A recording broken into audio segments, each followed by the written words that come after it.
I'm Samantha Skey, and I'm CEO of SheKnows Media. When I think about being a woman in power, I would say that you have the opportunity as a woman in power to make independent decisions and to enact change. So 20 years ago, when I was coming up in business and endeavoring to ascend to greater power, I was very aware that I was a woman, that I am a woman. I was aware of being the only one in the room often. I was aware that I didn't get all the jokes or that I had to laugh along with things that I was potentially offended by.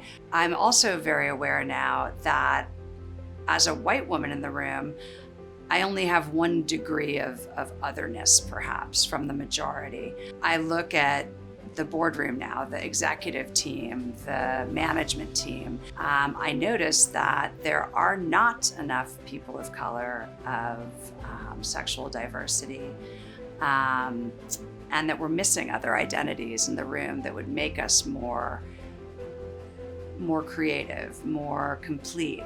What I hope we can do at SheKnows Media is give the space for people to challenge us, educate us, and that all members of the team are able to use their voices to help us in a constructive way, to help us improve. So that's something culturally that I think enables greater power for our women and for all of our employees, is the space to let us know where we're failing and where we can create a better environment for them to succeed.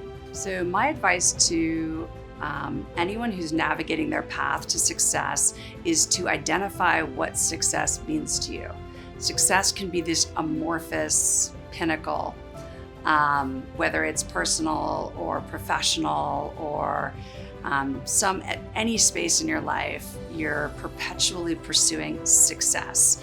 And if you haven't defined what success means to you, success that day, success that week, success in a given year or period of time, then you're very unlikely to achieve it. So I often start, whether I'm talking to a peer, a mentee, or my kids, I often start with, let's discuss what success means to us today. Being a woman in power today, I think, also means that at some point you have to stop thinking about yourself as a woman in power and simply think of yourself as a person in power.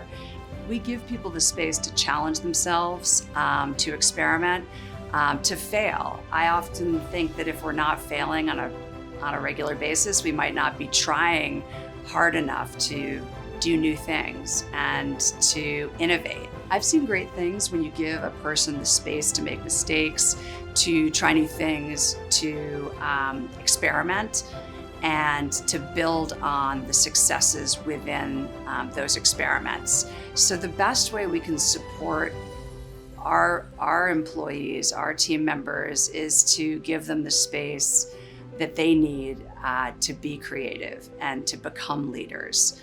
And I think that works for lots and lots of innovators and entrepreneurial spirits here at SheKnows Media.